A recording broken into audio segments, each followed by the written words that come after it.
I made a TV pilot once as a broadcasting school project. I had to do a bunch of editing on it. I waited till like 11 at night at broadcasting school.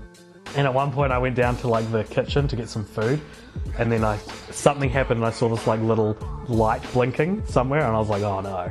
And then like I hear this door open and I'm standing in the dark in this hallway and I'm thinking, do I hide or do I just admit defeat? Because if I hide, it's going to be a lot worse. So I sort of was just like, hello.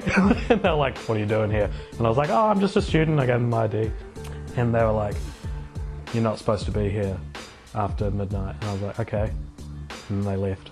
And I just stayed. And I remember my tutor the next day was like, hey Jay, got an email this morning.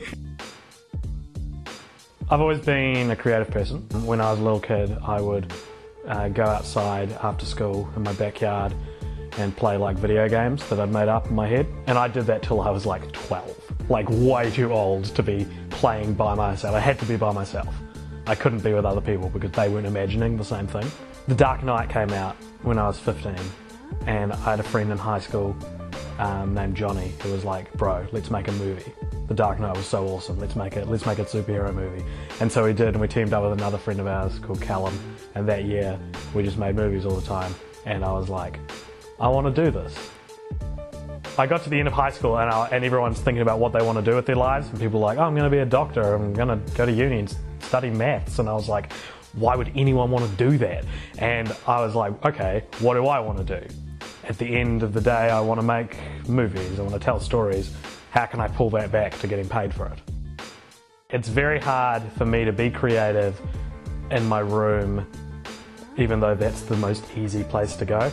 Like, it can be as simple as going out to the deck in the middle of the night with a laptop. You know, I've written heaps in that sort of frame. I find I just need something to look at. I need something to distract me from actually doing it, which doesn't sound like makes a lot of sense. Like, I'll always have Facebook open. I'll play music, but I like to play music that I don't necessarily like.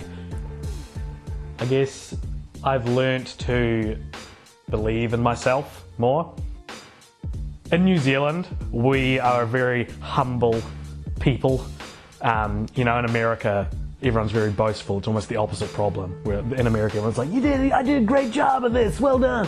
And in New Zealand, it's like, oh, you did the job because you were supposed to, good. If you didn't do it, you've failed.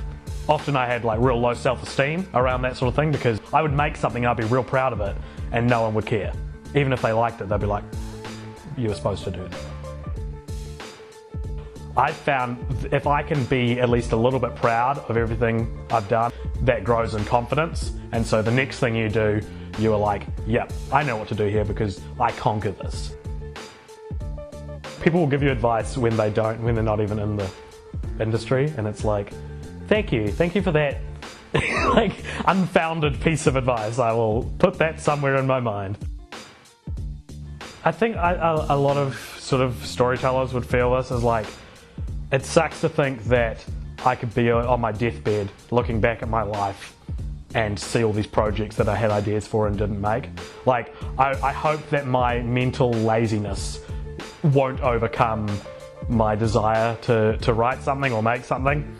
And I'm worried it will, I guess. So I hope that I can get to the end of my life and feel like I added to the world with my storytelling.